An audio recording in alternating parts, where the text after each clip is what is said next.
안녕하세요. 지성이의 책 이야기의 어린이 성우 김지성입니다. 오늘 소개해드릴 책은 트루디 로드위그 작가님의 보이지 않는 아이라는 책입니다. 보이지 않는 사람을 우리는 투명 인간이라고 합니다. 그런데 이 책의 주인공 브라이언의 별명이 바로 투명 인간, 즉 보이지 않는 아이라고 합니다. 어떤 이야기일까요? 브라이언의 반에는 목소리가 큰 나단, 마음대로 안 되면 툴툴거리는 소피 등 많은 친구들이 있습니다.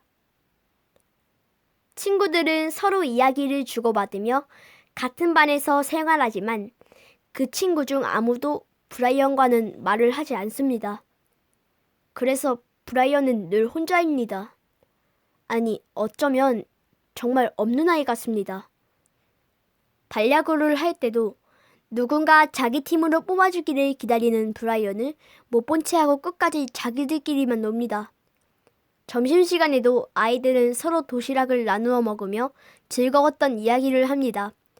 그 이야기 중에는 브라이언만 빼고 반 친구들이 다 모였던 생일 파티 이야기도 있습니다.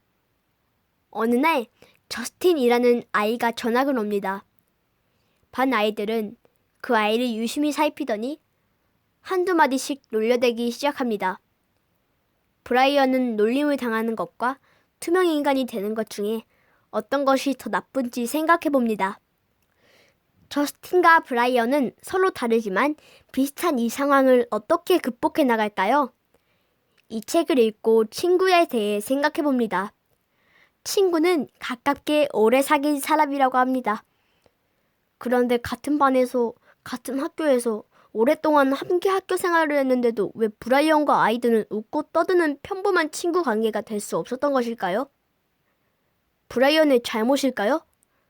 아니면 친구들의 잘못일까요?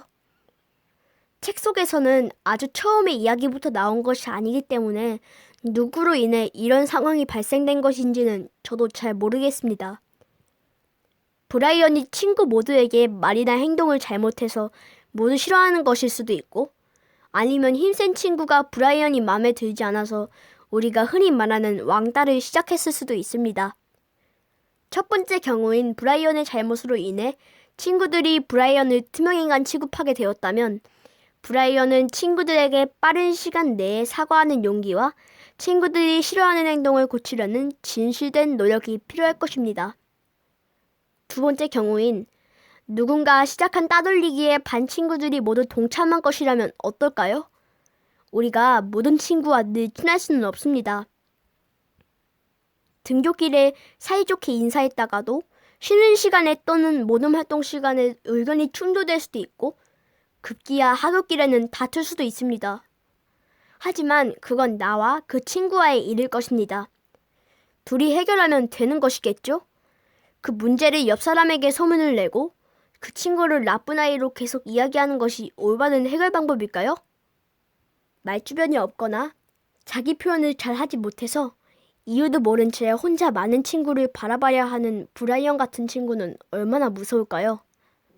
한 번만 입장을 바꾸어 생각해보면 좋지 않을까 생각해봅니다.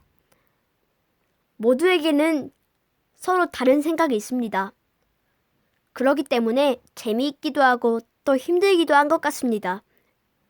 하지만 우리가 그림을 그릴 때 물감에 없는 새로운 색을 만들기까지 많은 실패와 성공을 경험하며 섞어보는 것처럼 친구끼리도 조금씩 서로의 입장을 들여보며 각자의 생각을 섞어보는 것은 어떨까요?